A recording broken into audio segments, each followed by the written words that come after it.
Estimados amigos, buenas noches y bienvenidos a todos. Es para mí un gusto empezar un nuevo curso con ustedes. Así es que sin más preámbulos, permítanme ponerles la presentación introductoria.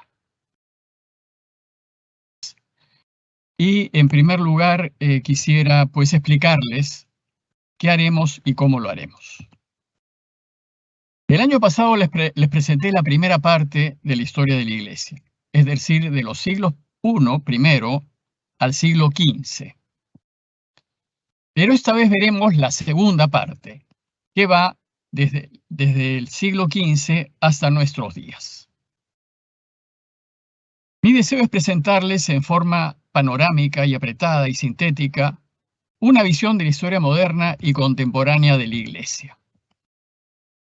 Como saben, conocer la historia, además de apasionante, es sumamente importante, pues ayuda a entender quiénes somos y de dónde venimos, ayuda a entender procesos, por qué y cómo suceden las cosas, ayuda a entender por qué estamos como estamos, y desde la historia podremos entender mucho de nuestras costumbres y modos de pensar.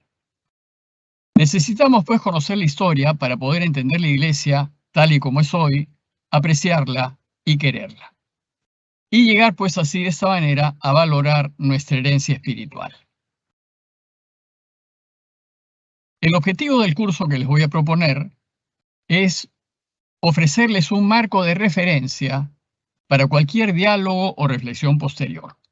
Es solamente un marco de referencia. Esta vez revisaremos 600 años de una historia extraordinaria, de luces y de sombras, pero extraordinaria.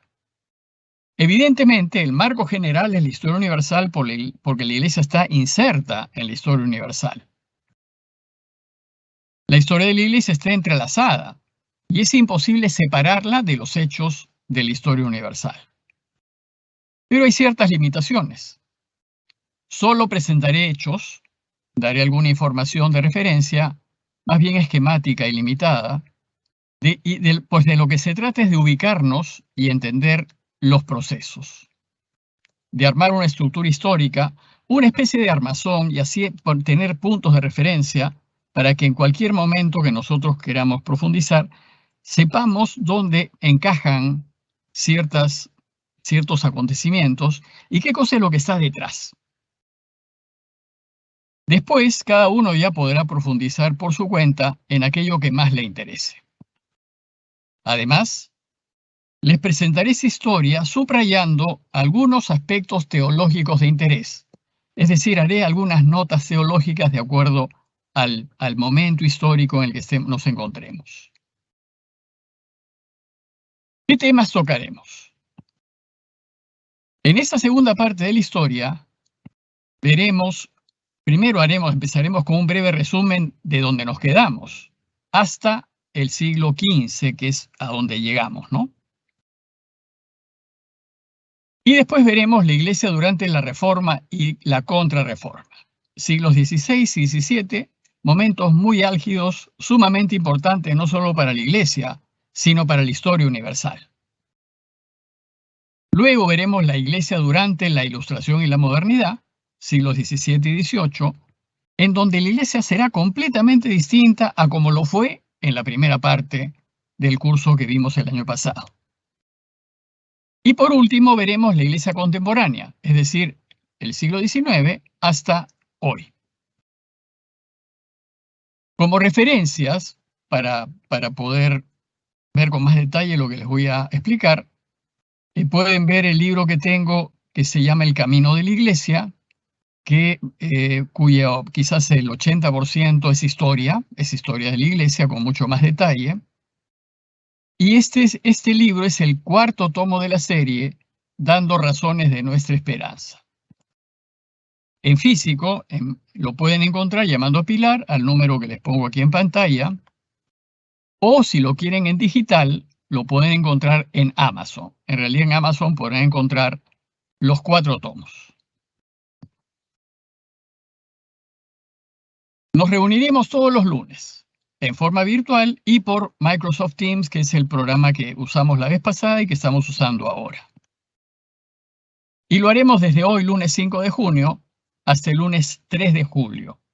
5 lunes, de 7:30 de la noche a 9 de la noche, hora de Lima. En realidad, yo espero poder presentarles todo este material en esos 5 lunes, pero es difícil calcular, entonces me podría quedar o un poquito corto o un poquito largo, pero bueno, la idea, espero que poder hacerlo en 5 lunes. Y el link que para que ustedes puedan acceder a estos lunes es el mismo, será el mismo siempre, ¿no? Y es el mismo que usamos en el curso de historia pasado. Se los recordaré en los chats que reciben mis audios. Ahí les enviaré el link por si acaso unos pocos días antes del lunes, en torno al jueves o viernes.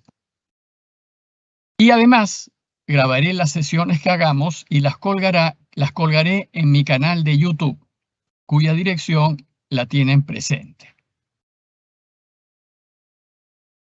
Podrán hacerme preguntas a través del chat de Teams. O sea, Teams tiene un chat en donde podrán escribir sus preguntas y en la siguiente sesión voy a dedicarle siempre los primeros 10 minutos a responder las preguntas que me hagan. No pasaré de 10 minutos, trataré de concentrarlas, así como hicimos en el curso pasado. El costo de este curso que les estoy ofreciendo es 0. En realidad la asistencia es libre y gratuita. No vamos a cobrar por este curso. Lo que nos interesa es que conozcan la historia de la Iglesia. Pero si desean, pueden ayudarnos a apoyar las obras espirituales que llevamos. Usualmente la gente acostumbra a apoyar las obras que puede ver y tocar, ¿no? Como por ejemplo comedores populares, trabajo con niños, cosas que puede tangiblemente comprobar. El problema de las obras espirituales es que no se puede comprobar.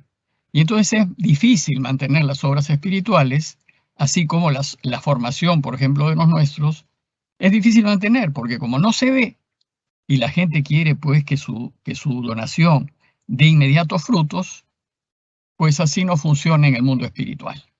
Entonces, si alguno desea pues ayudarnos con colaboraciones voluntarias, y por favor no se sientan obligados a hacerlo. En realidad lo hago con mucho gusto, pero siempre viene bien pues alguna ayudadita. Al final de cada sesión, dejaré a la vista las coordenadas bancarias para que ustedes puedan darnos una mano, como por ejemplo la siguiente, ¿no? Tengo 2 partes dentro del Perú, se puede hacer una transferencia bancaria al banco de créditos a mi nombre, que está mancomunada con mi superior, el Padre Santos, o a través de Yape. Y desde el extranjero pueden hacer una transferencia bancaria también, pero a veces estas transferencias cuestan más que la donación en realidad, así que es mucho más práctico hacerlo a través de Western Union o de PayPal. En todo caso, esta información la dejaré siempre al final de cada una de nuestras sesiones. Y entonces, dicho esto, voy a pasar ya a la primera sesión. Permítanme dejar de compartir y ponerles la siguiente sesión.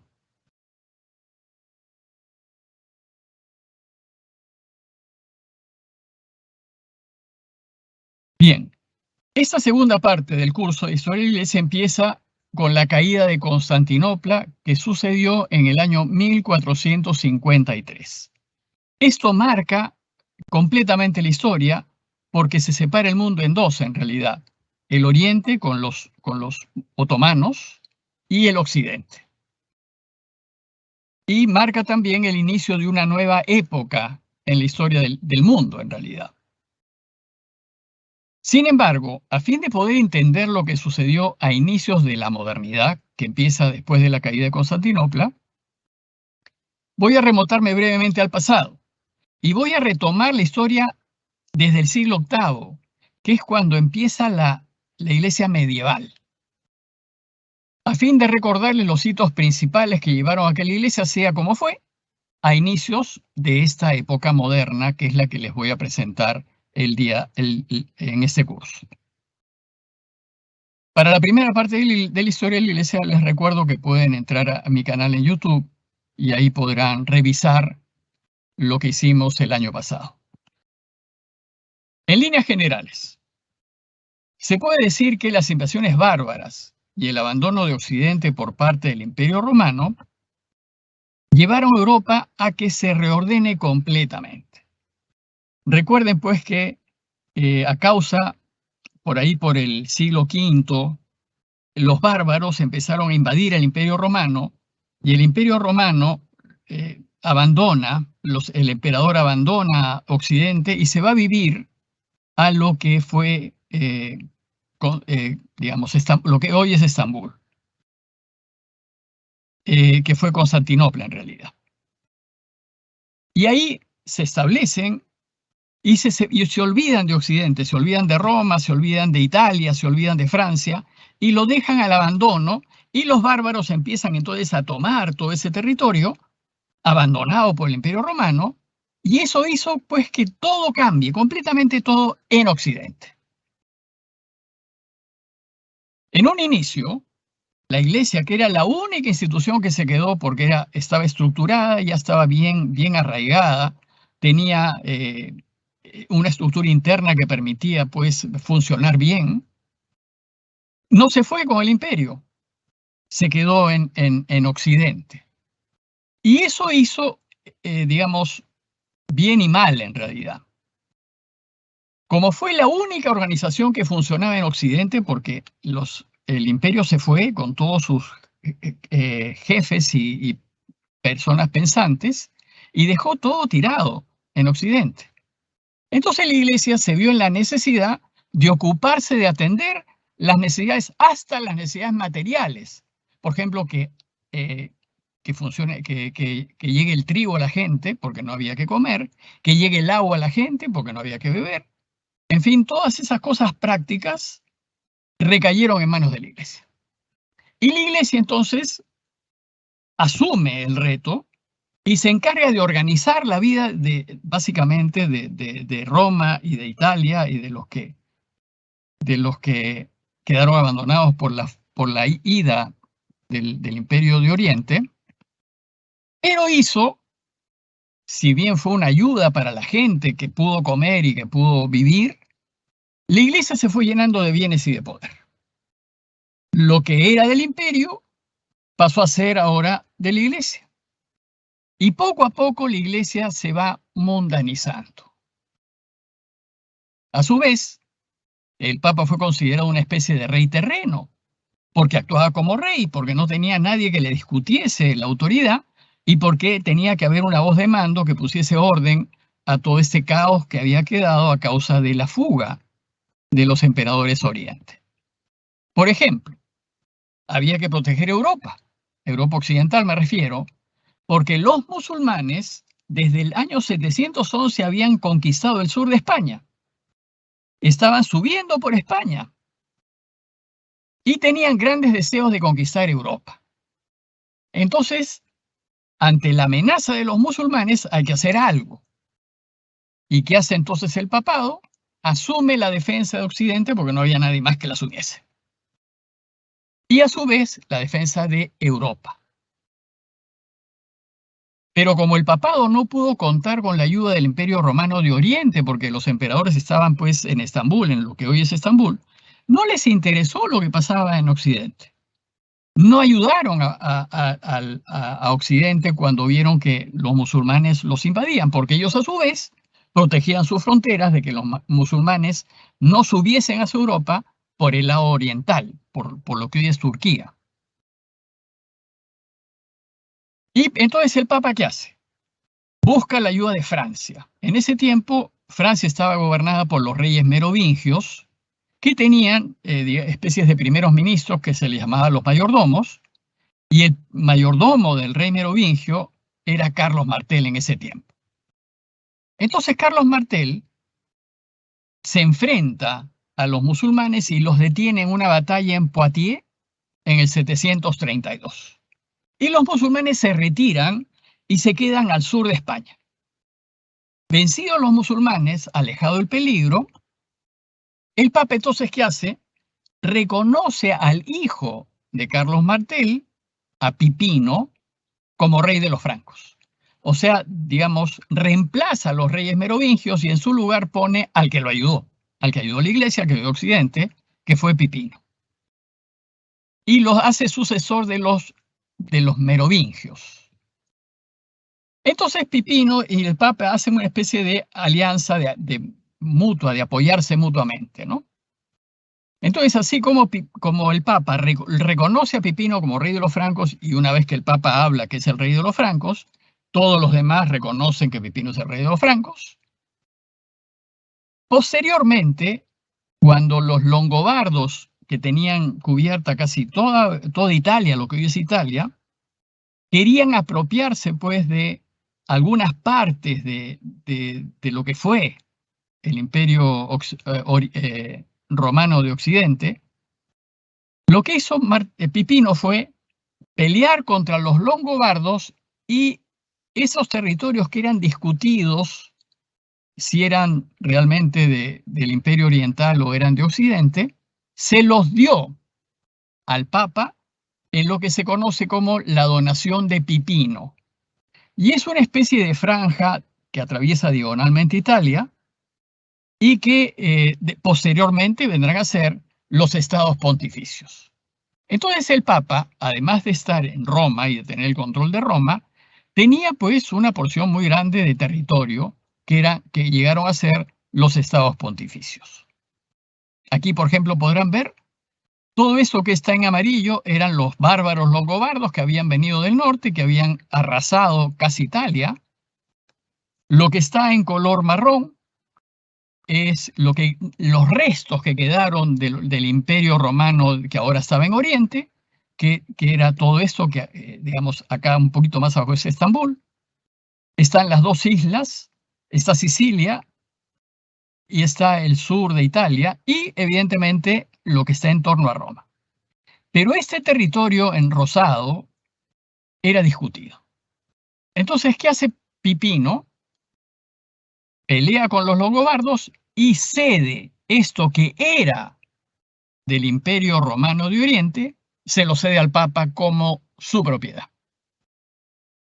Bueno, pues eso finalmente, con territorio más o territorio menos, toda esa sección se va a mantener hasta el siglo XIX como los estados pontificios. Y el Papa va a tener que tener ejércitos para cuidar su territorio, va a tener que cobrar impuestos, va a tener que ocuparse de la administración, y que fue realmente un desgaste para el papado.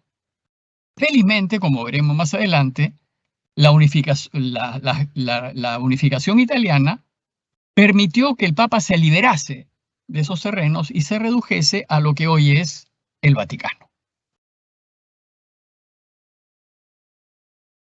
Bueno, pues uno de los hijos de Pipino tuvo dos hijos. Uno de ellos fue Carlomagno. Carlomagno fue realmente un estadista extraordinario, que murió en el año 814. Durante su largo reinado, que fueron de más de 40 años, lo que hizo Carlomagno fue aumentar su territorio cada vez más y controlar una gran parte de lo que hoy es Europa Occidental. Y a la vez no solamente tenía el control de todo el territorio, sino que produce una especie de renacimiento, porque había paz, porque había control, había un mando único, surge un renacimiento cultural y religioso. En ese momento se hacen los libros litúrgicos que después tendrá la Iglesia, se ordena el modo de proceder de la Iglesia, administrativo, etc. A la muerte de Carlomagno, bueno, Carlomagno fue realmente extraordinario. Entre otras cosas, es tan extraordinario que lo reconocen como el fundador de Europa, en realidad. Y en la Unión Europea, Carlomagno es una figura, digamos, que une a todos los pueblos. A la muerte de Carlomagno, sus descendientes, que fueron 3, se van a pelear entre ellos. Y el imperio de Carlomagno, que era una unidad, se va a dividir. Y se va a dividir en 3. De esta división surgirá posteriormente el Reino de Francia y el Sacro Imperio Romano de Occidente. Aquí, por ejemplo, tienen dos mapas. En el mapa de la izquierda, espero que puedan ver mi cursor, la parte más oscura era el reino franco original. Y aquí al centro está Aquisgrán. Aquisgrán era la ciudad de Carlomagno en realidad. Y los reyes merovingios tenían el control de esta zona, que suponía una parte de Francia, Bélgica, una parte de Holanda, una parte de Alemania, era esta zona. Durante los años, los reyes merovingios empiezan a conquistar y conquistan pues las partes un poco menos oscuras. Y finalmente Carlomagno va a conquistar lo más clarito, lo que es Suiza, una parte de Austria, el norte de Italia, incluyendo Roma, porque aunque Roma no la había conquistado, estaba totalmente bajo su control. O sea, Carlomagno controlaba completamente al Papa. Y acá al sur de Francia, al norte de España, conquista lo que se conocerá después como la Marca Hispánica.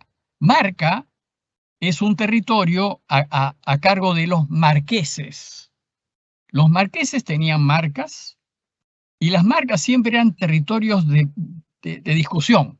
Eran territorios de frontera en donde había siempre luchas, ¿no? Entonces ahí estaban los marqueses. Bueno, pues todo esto oscuro es de Carlomagno. Esto ya más amarillito, clarito, ya no. Ni tampoco los bretones, ¿no? Pero todo esto era el imperio de Carlomagno. Bueno, ¿qué pasó? Se muere Carlomagno y todo este imperio se va a partir en tres. El más rosadito queda para el hijo Carlos el Calvo, que es lo que después será Francia, porque desaparecerá, en realidad el imperio central desaparecerá, que era el reino de Lotario, y que era el que mantenía Aquisgrán, la capital, y el que tenía el título de emperador de Occidente. Se va a fundir con el reino de Luis el Germánico. Y finalmente van a quedar dos reinos, Francia y el Sacro Imperio Romano. Pero ¿qué es lo que pasó? A raíz de estos pleitos y divisiones y que se pelean entre hermanos y todo, se pierde en realidad todo lo que Carlomagno, o casi todo lo que Carlomagno había logrado durante sus más de 40 años de reinado. Y Europa entra en una larga etapa de decadencia general y de gran oscuridad. Esta es la parte más oscura de la época medieval. Los valores que se heredaron de las invasiones bárbaras, que fueron la fuerza, el placer, el dinero, el poder, resurgen. Y el resultado es mucha pobreza. Eran normales las alianzas, las traiciones, las infidelidades. La palabra no valía para nada. Lo único que valía es el poder de la fuerza. La vida no se respetaba, la moral estaba por los suelos. Eso es lo que sucede con la fracción del Imperio de Carlomagno. Y entonces cada quien lo que va a querer hacer va a buscar tener tierra, territorio. Porque el territorio, mientras más territorio tenías, más dinero y más poder ibas a tener. Entonces van a ver alianzas matrimoniales y de luchas entre ellos para hacerse de territorio. Los territorios menores estaban al mando de duques, condes y marqueses. Los ducados eran los más importantes, los condados eran menos importantes y los marquesados o marcas eran los territorios de frontera, en realidad, donde había dificultad. Bueno, pues los territorios menores irán creciendo, porque claro, irán acumulando más territorio, haciéndose más importantes, y va a cuestionar el poder a los reyes. Y poco a poco se fue instalando el sistema feudal, en donde el dueño de la tierra era dueño de todo, hasta de las mujeres que estaban en su territorio. La cultura, que había evolucionado muchísimo en la época antigua en realidad, solo se conservó en algunos monasterios. Como no había imprenta, los monjes se dedicaban la vida a transcribir libros que estaban malogrando, pues los copiaban completamente, tenían sus bibliotecas y ahí se conservó la cultura. Pero a la gente no le interesaba en absoluto lo que estaba en las bibliotecas de los monasterios.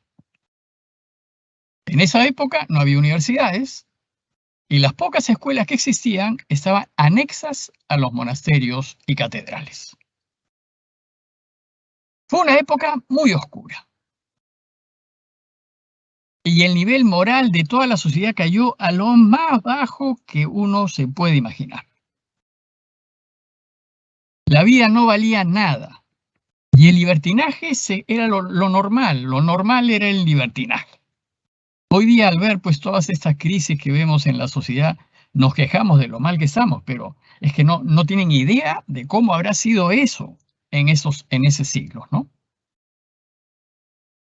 La impunidad estaba a la orden del día y solo valía el derecho del más fuerte. Si tú tenías poder, si tenías fuerza, tú mandabas. Y en tu feudo, la ley era tu palabra. Y los señores feudales hacían y deshacían como les daba la gana.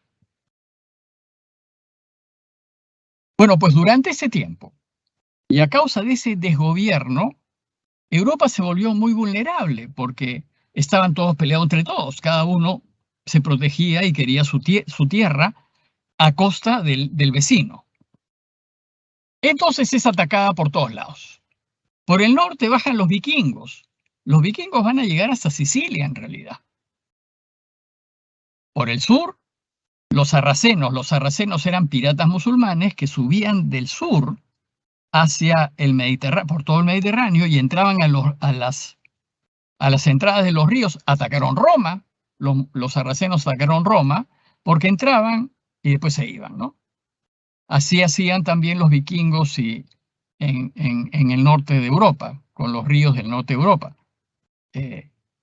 Y por el este estaban los magiares o húngaros, que por la caballería que tenían, porque su desarrollo fue más bien de caballería, arrasaban desde el este hacia el oeste. Europa no podía defenderse. Como todos estaban peleados entre todos, no había manera de hacer una unidad común. Carlomagno no existía más, no había otro Carlomagno que pudiese hacerle frente. Los reyes ya no podían defender sus territorios.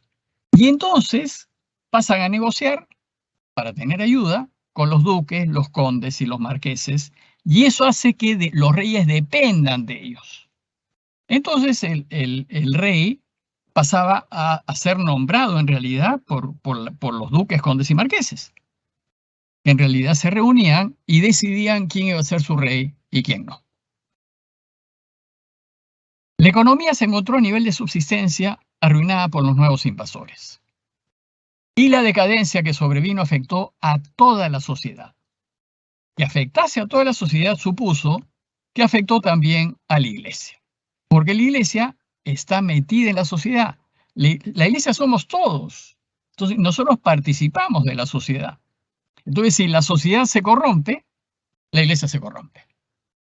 Y se contagia de esta decadencia general.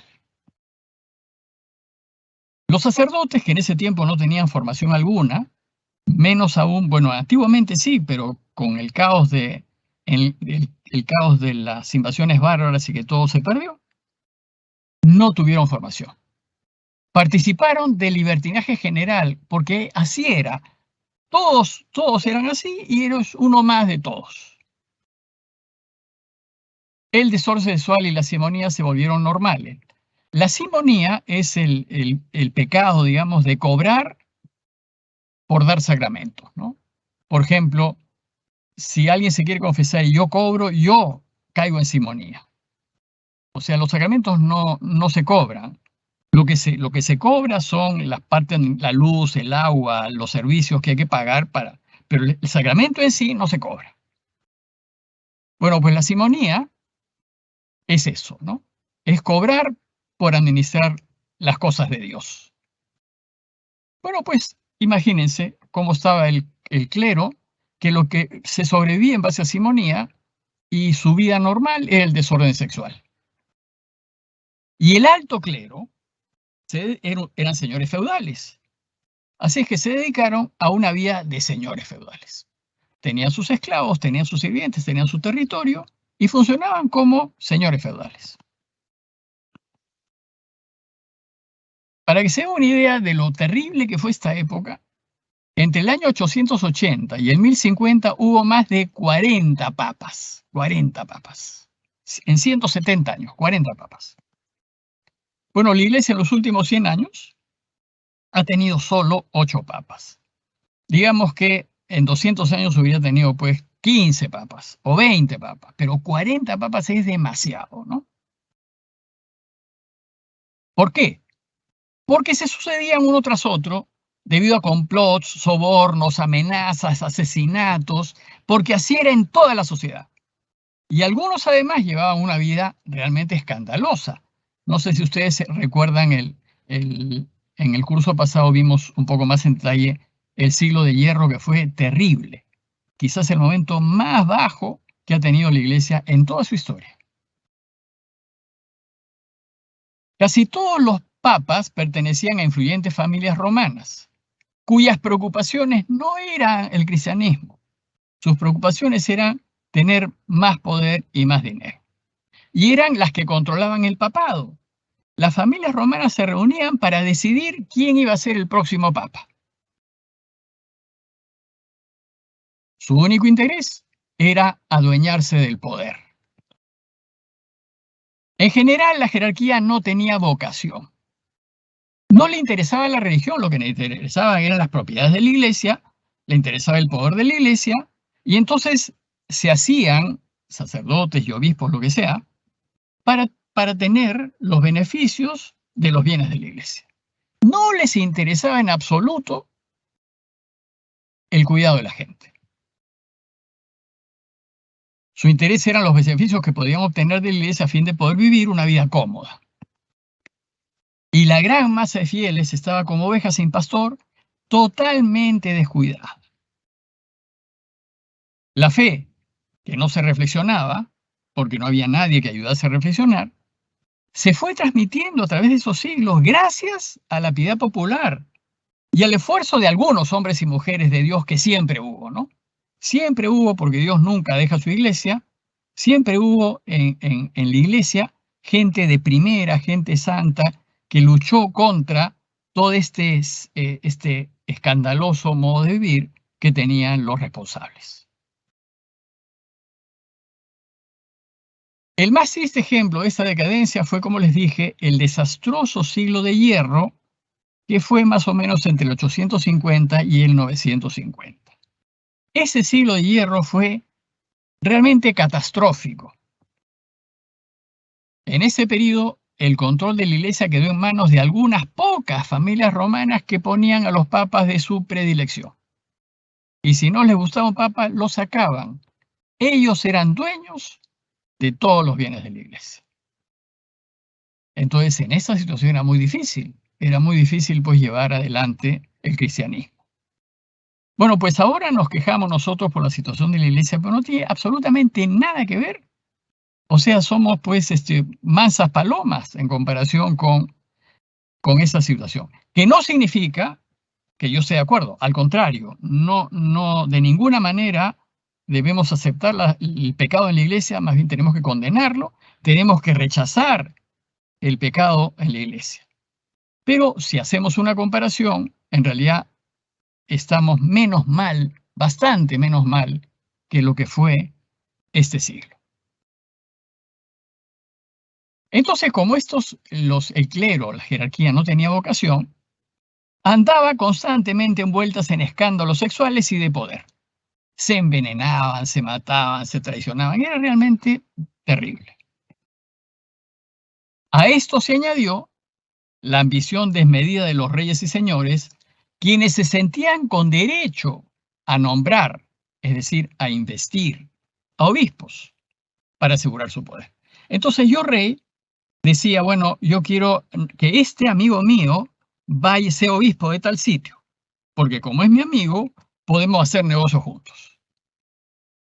Bueno, pues ese era el problema. Cuando ya el gobierno interfiere en el proceder ordinario de la iglesia, lo único que causa es caos y más complicación. Finalmente, los reyes y señores querían tener a la iglesia a su servicio. Sin embargo, en medio de esta gran oscuridad, hubo pequeñas luces dispersas que mantuvieron la direccionalidad del cristianismo. A pesar de esto, por eso dice, cuando estudiamos teología decimos, mira, después de eso que ha pasado en la iglesia, necesariamente tiene que ser una obra de Dios, porque es imposible sobrevivir después de esto que se vivió. Bueno, pues Dios nunca deja su iglesia, siempre mantuvo santos en su iglesia que mantuvieron la direccionalidad del cristianismo. Hubo también efímeros intentos de reforma, o sea, las mentes pensantes y más conscientes no podían entender cómo se podía llevar adelante así las cosas. Pero estaban metidos pues en un contexto tan desfavorable que cualquier lucecita que prendía, la sociedad se la apagaba. O sea, en realidad era imposible llevar a cabo reformas. Sin embargo, en el año 910, un potentado le dejó a la iglesia una propiedad considerable en Cluny, en Francia, y ahí en Francia empezó un importante movimiento monástico que se conoce como el movimiento de Cluny, que se esparció por Europa Occidental. Estas son las cosas de Dios, ¿no? En medio de esa oscuridad, de repente aparece esta luz potentísima, Cluny. Cluny queda al norte de Lyon. Aquí está Cluny, al norte de Lyon. Y con Cluny se arma toda una red surgen monasterios por todos lados, movidos por una especie de pasión de reforma, de volver a las raíces. Y por ejemplo en España surge una cantidad enorme de monasterios, todos unidos a la red de Cluny. Y si ustedes ven en España solamente están al norte, porque el sur estaba tomado por los musulmanes. Entonces, de Madrid para abajo no hay nada. No, solamente el norte está en manos, digamos, cristianas, y ahí es donde surge una red de monasterios. Cluny promovía la austeridad de costumbres, el ascetismo, la mortificación, la obediencia y la fidelidad a la vocación. Es decir, fue un movimiento que nace no por intereses, sino por vocación. Yo quiero jugarme la vida por Dios, yo quiero realmente vivir de tal manera que lo ayude. Y así fue como Cluny surge. Y como había gente que coincidía con esta manera de pensar, brotan pues como hongos por todos lados esos monasterios. Y con Cluny tuvo lugar un gran renacimiento de la iglesia. Se supera estos años oscuros a partir, entre otras cosas, del movimiento de Cluny. Se volvió a la piedad, a la liturgia y a la renovación de la espiritualidad de la iglesia. Pero sobre todo, Cluny decidió una cosa fundamental, que la elección del abad, el abad es como el jefe de cada monasterio, ¿no? Que la elección de cada abad de cada monasterio estuviese en manos de los propios monjes del monasterio y no de los reyes y señores del entorno. O sea, les quita el poder a los reyes y señores del entorno y dice, mira, ustedes no tienen nada que ver en el convento, quienes vamos a elegir a que nos va a guiar, seremos nosotros. Y eso fue un cambio importantísimo para revertir la intromisión de la gente que no tenía vocación. Ese fue el primer triunfo de la Iglesia en lo que se llamó la guerra de las investiduras de los laicos. O sea, se investía a los laicos, se les daba el poder a los laicos para que los laicos terminen siendo obispos y terminen gobernando a la Iglesia. Sucedía que los laicos investían a los obispos y abades, es decir, les daban la titularidad para ejercer su autoridad. Entonces, un rey que quería que un territorio episcopal lo manejase él, ponía de obispo a alguien de su conveniencia para que se trabajase con él. Entonces, con esto, a eso se le llama la investidura de los laicos. Y la Iglesia va a luchar contra esto. Va a luchar por largo tiempo para que no sea así. Al investir la investidura de los laicos suponía que ellos mantendrían todo el poder.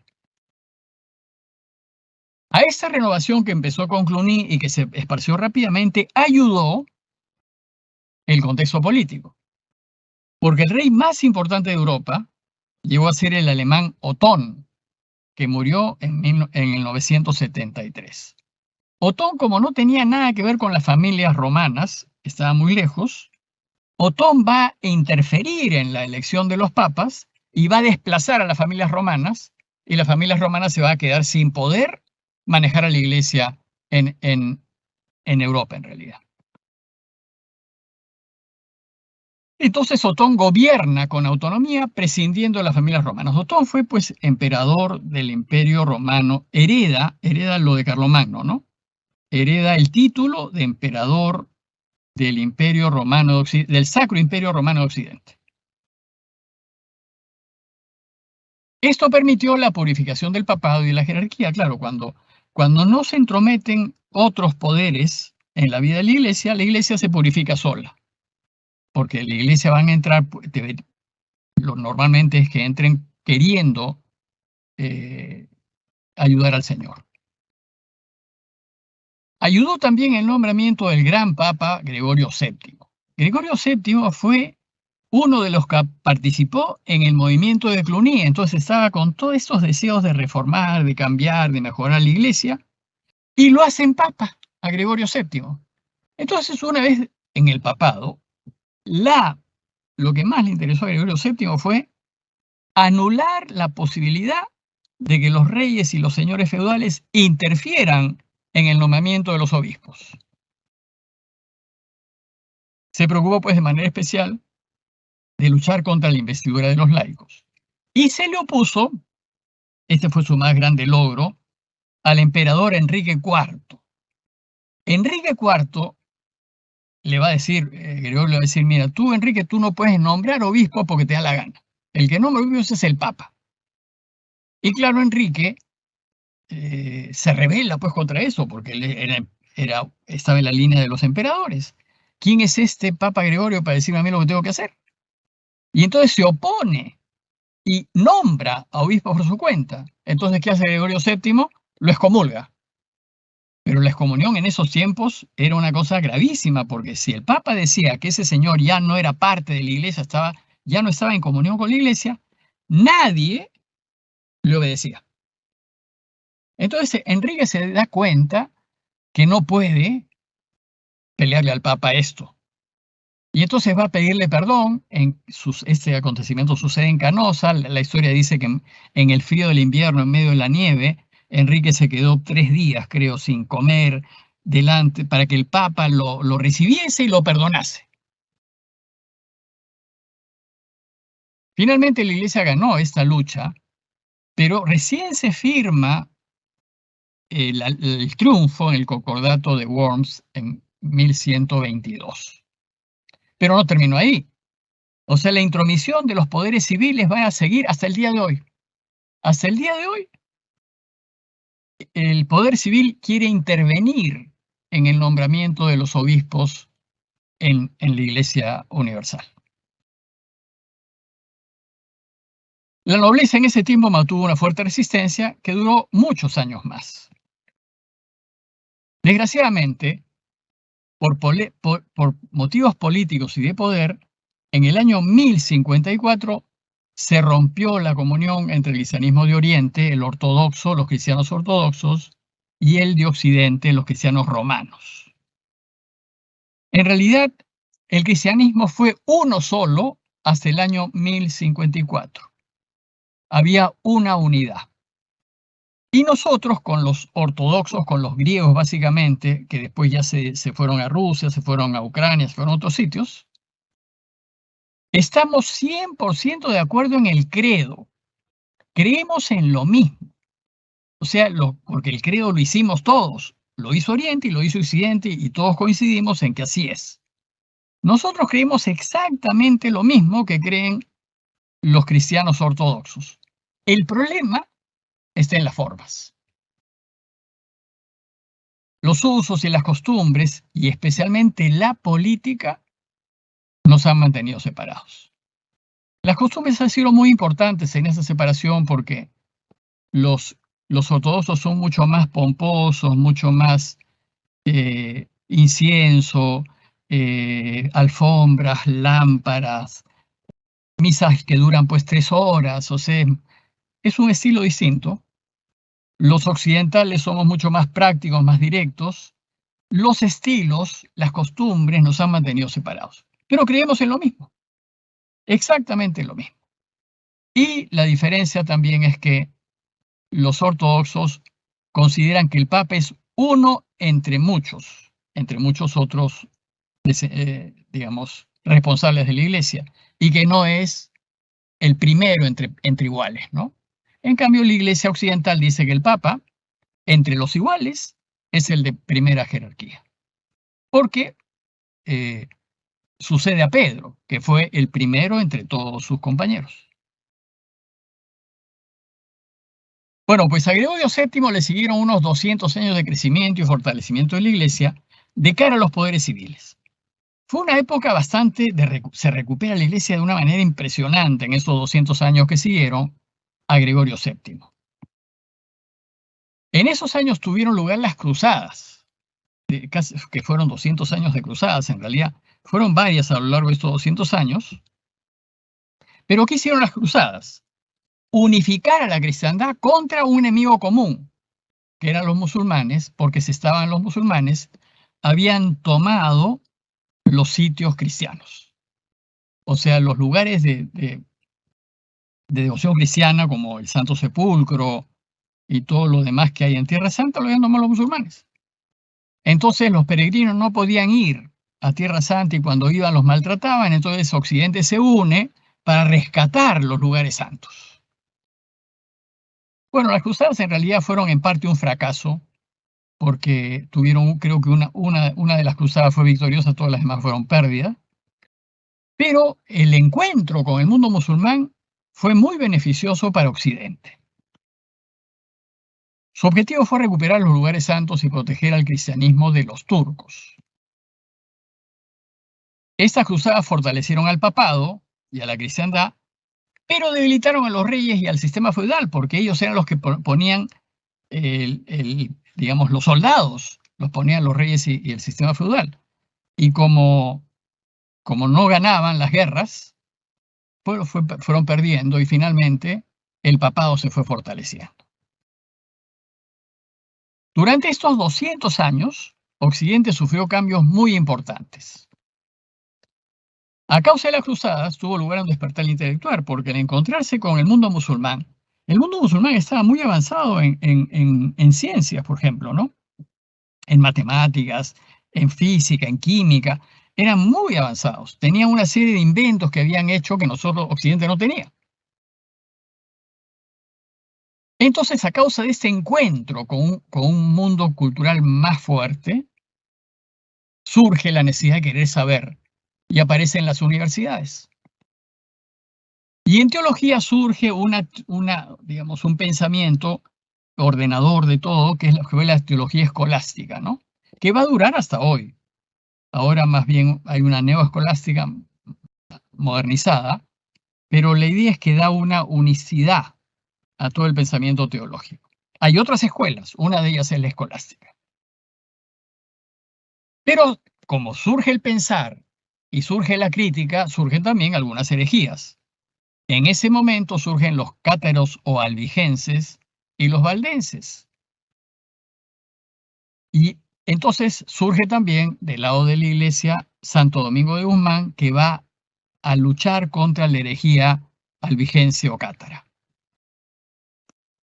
Hasta ahora, por lo menos hasta ahora, existen los valdenses. No estoy seguro de los cátaros y albigenses, pero los valdenses sí existen.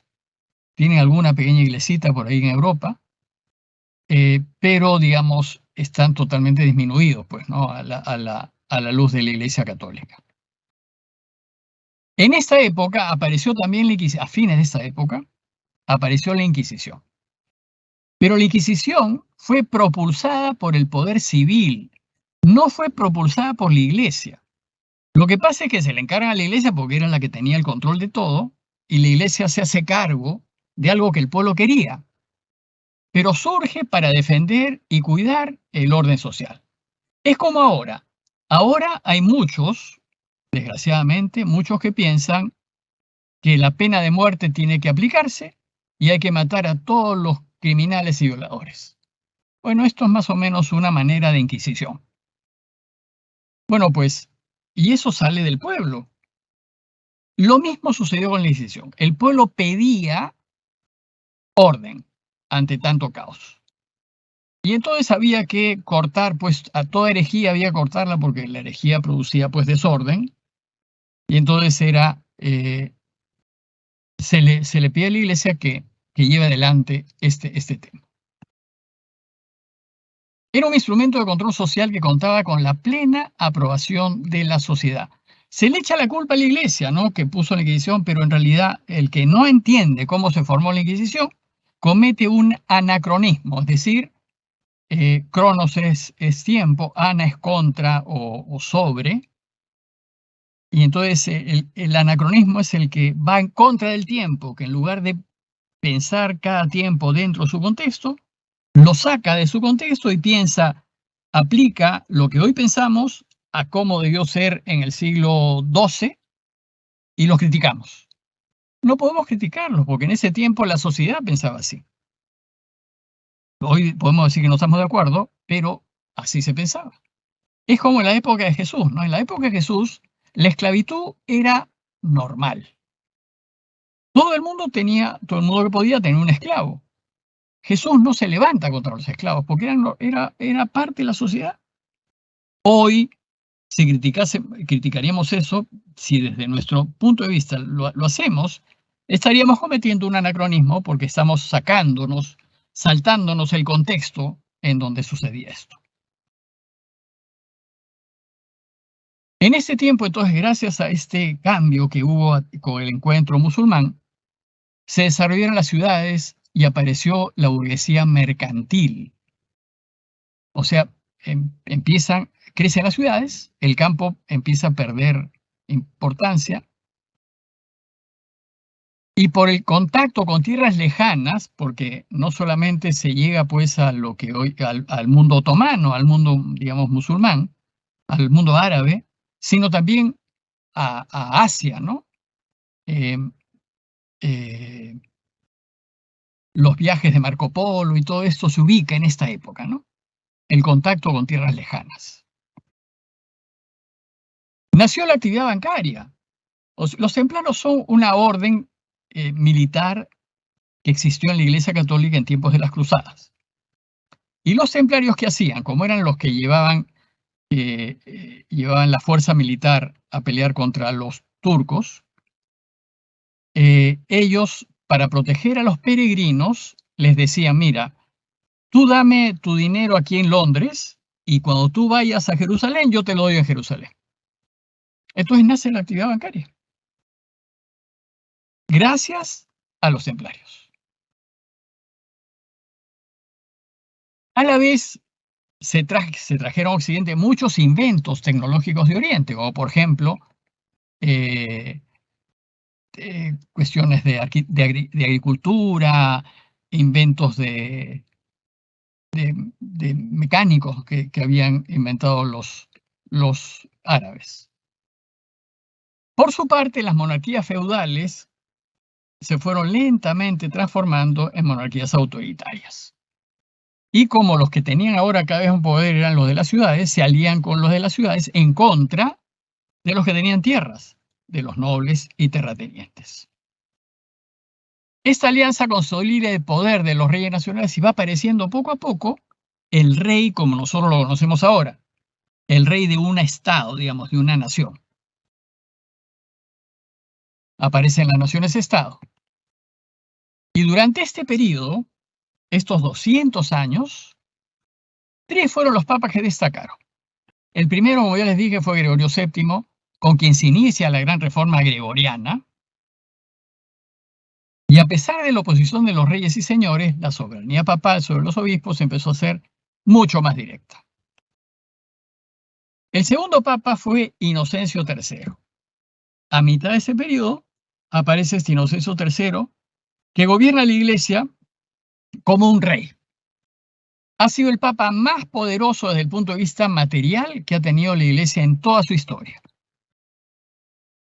En términos mundanos, digamos, ha sido el que tenía más poder, más terreno, más influencia sobre los demás. Ningún rey le discutía, su palabra era ley. Su poder sobre los reyes fue casi total. Y eso hizo que la Iglesia se llenase de riquezas materiales. Bueno, pues en esta época aparece San Francisco de Asís como un cuestionamiento a la Iglesia.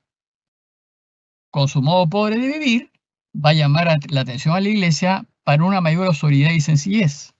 Y de hecho va a ir a ver al Papa en San Juan de Letrán, se va a entrevistar con el Papa, a contarle lo que él estaba viviendo y cómo estaba viviendo, que era en pobreza total, y va a cuestionar a Inocencio III. Pero Inocencio III lo va a apoyar.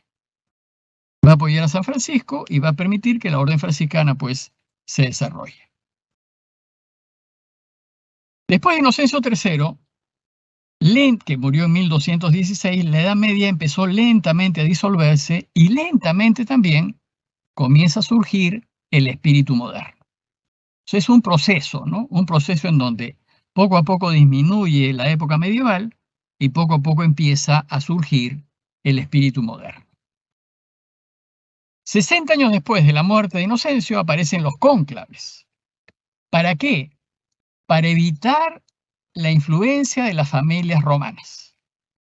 O sea, lo que hacían los cónclaves era, se encerraban con llave, cónclave, ese es un poco lo que significa cónclave, y se les dejaba un tiempo, y mientras más más se demoraban en elegir al Papa, se les iba quitando comida, finalmente se les daba solamente pan y agua, y hasta que por hambre elegían a alguien y se ponían de acuerdo en realidad, ¿no?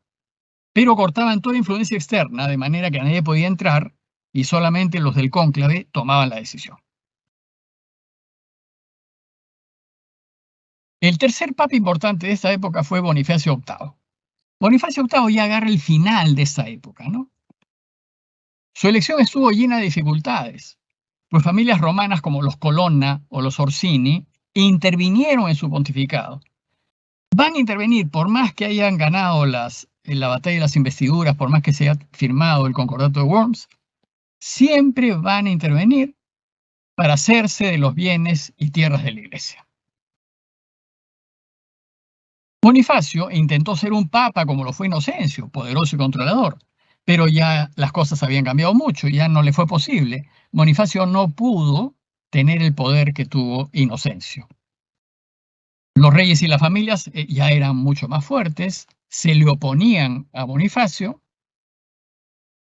y buscaban controlar la Iglesia y apropiarse de sus riquezas. Entonces Bonifacio en estas luchas se enfrenta a los Colonna, que era la familia italiana que estaba en contra de Bonifacio, y aliada con Felipe el Hermoso, el rey de Francia. Entonces, ¿qué pasa? Pierde Bonifacio. Uno de los Colonna lo va a buscar a Agnani, que es una ciudad, un pueblito que está, bueno, relativamente cerca de Roma, y tiene ahí lugar lo que se conoce en la historia como los schiaffo di Anagni. O sea, la cachetada, schiaffo es una cachetada, ¿no? Porque este Colonna le da al Papa una cachetada para demostrar pues que él estaba por encima del Papa.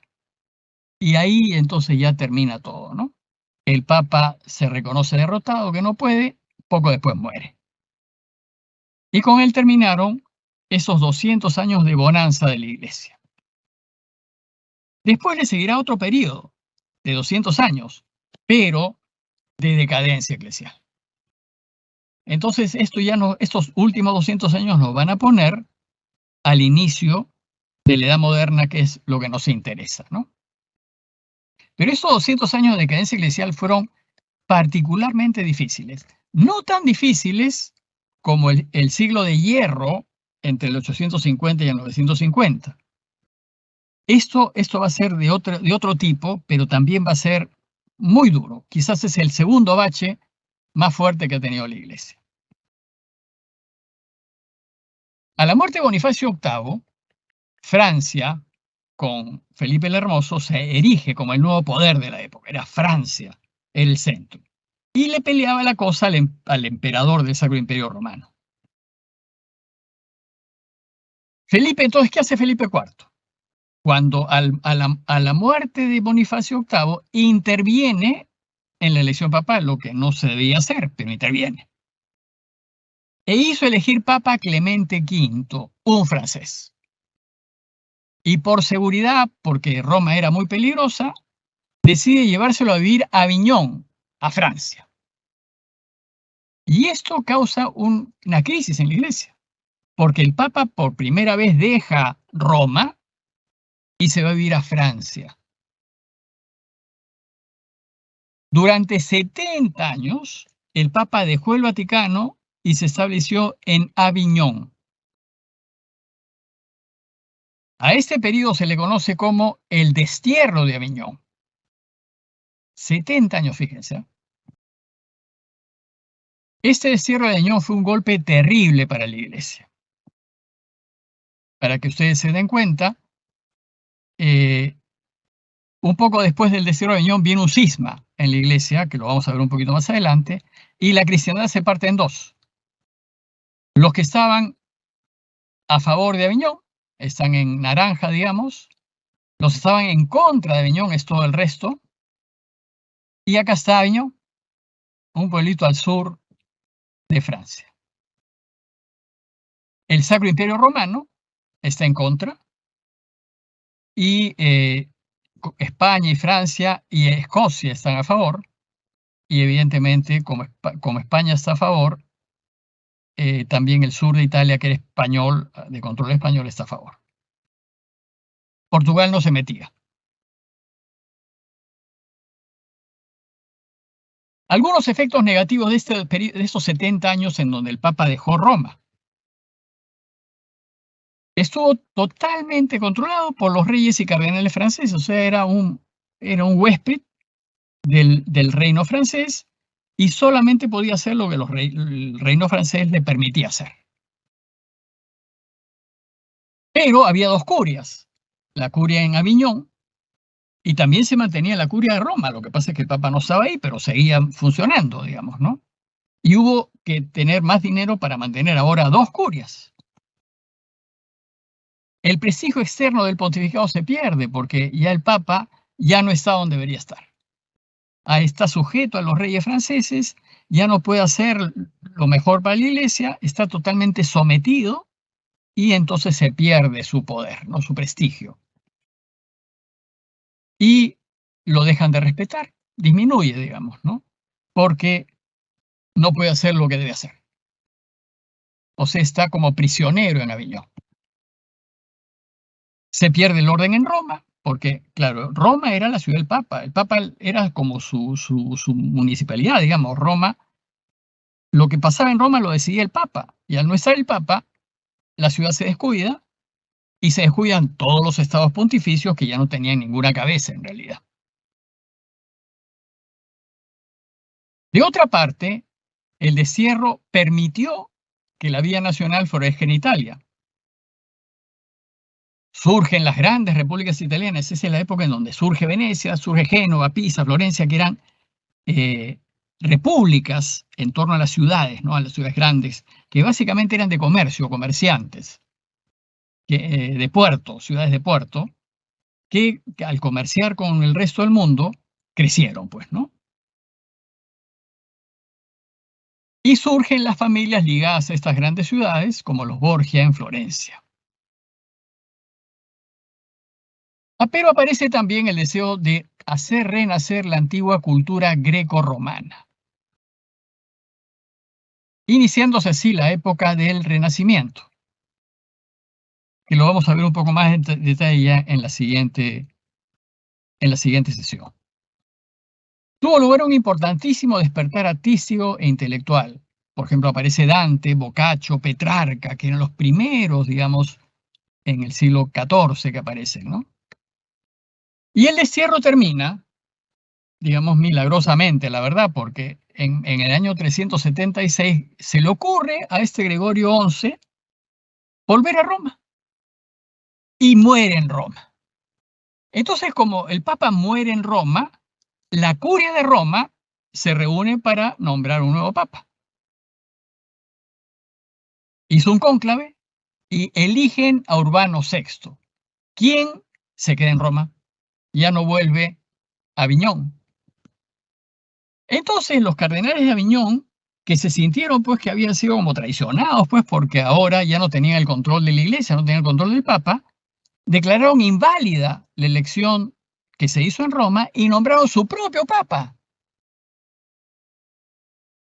Entonces la iglesia en esta época tiene dos papas a la vez. Y a esto se le conoce como el cisma de Occidente. Se origina el cisma de Occidente que duró 40 años. Durante 40 años estuvimos con 2 o 3 cabezas. Al final, claro, lo que pasa es que al ver esta crisis, pues no puedes tener 2 cabezas, tú no puedes gobernar nada con 2 cabezas. Entonces, para solucionar el problema, hay una serie de reuniones, conversaciones y nombramientos, ¿no? Entonces dicen, bueno, nombremos a un tercer papa de manera que los otros 2 renuncien. Nombran al tercer papa, pero los otros 2 no renuncian, con lo cual llegamos a tener 3 papas. Bueno, ¿cómo se resolvió esto después de 40 años? Cuando luego de muchos intentos fallidos, finalmente se convoca un concilio universal en Constanza en 1414, que duró 4 años. Bueno, en el periodo, ¿no? No es que haya durado, pero en ese periodo hubo el concilio. Y en Constanza, en una expresión de una gran unidad cristiana, el Papa de Roma renuncia y los otros 2 fueron depuestos y aceptaron la deposición. Entonces, ya no había impedimento, ahora sí se podía nombrar en unión con toda la Iglesia Universal a un Papa único para todos. Y se eligió a Martín V. Y con esta elección se puso fin a esta gravísima situación. Bueno, pues el Concilio de Constanza, como estaba reunido para arreglar las cosas, se preocupó en llevar a cabo una reforma de la Iglesia. Martín V promulga importantes decretos reformistas sobre las costumbres del clero. Pero su sucesor, el Papa Eugenio IV, no tenía pues ese carácter de líder y simplemente se predicó con el ejemplo. Un hombre santo, pero que simplemente no dirigía la iglesia. Nicolás V siguiente papa, envió emisarios para regenerar la vida de la iglesia, pero en Alemania, si bien en Alemania el cardenal Nicolás de Cusa logra pues que los sínodos reconozcan la importancia pues de poner orden a todo ese caos, sin embargo en Francia el cardenal encargado estaba tan inclinado al lujo mundano que no hizo nada y nadie lo tomó en serio. Y ahí nomás quedaron todos los intentos de reforma. Pero sin embargo, digamos, lo que hace Constanza es despertar a los cristianos y decir, oye, tenemos que hacer algo, ¿no? Surgen algunos intentos de reforma, hubo conciencia de que algo había que hacer, pero el progreso fue muy lento y no se va a llegar muy lejos. Sin embargo, hubo una fuerte reacción de parte de algunos. Por ejemplo, el dominico Girolamo Savonarola. Savonarola predicaba en Florencia, la tierra de los Medici, y predicó contra el lujo, contra el lucro, contra la depravación de los poderosos y la corrupción de la iglesia. Organizó unas hogueras donde los florentinos estaban invitados a arrojar sus objetos de lujo, sus cosméticos y demás cosas, y quemarlos ahí delante de todos. Pero no pudo contra el sistema. ¿Y qué pasó? Se metió con el Papa Alejandro VI Borgia por sus excesos y fue excomulgado. Y como criticó a familias poderosas de Florencia como los Medici, los comerciantes florentinos lo acusaron ante la Inquisición y murió en la hoguera en 1498, víctima de los poderes de este mundo. O sea, solito no podía, cuando quiso hacerlo, los demás se le levantaron en contra. Bueno, pues la decadencia del papado hizo que aparezcan movimientos heréticos con un fuerte carácter nacionalista y antipapal. Claro, es que es evidente esto, pues porque si el papa que yo tengo, que me debe guiar y orientar hacia Dios, en lugar de hacerlo, se dedica a otras cosas, pues lo que me surge es el deseo de que ya no sea papa. O sea, no quiero papas, porque si así son los papas, yo prefiero no tener papa. Los más importantes movimientos fueron el de Juan Wycliffe y el de Jan Hus. Wycliffe y Hus se les conoce, ¿no?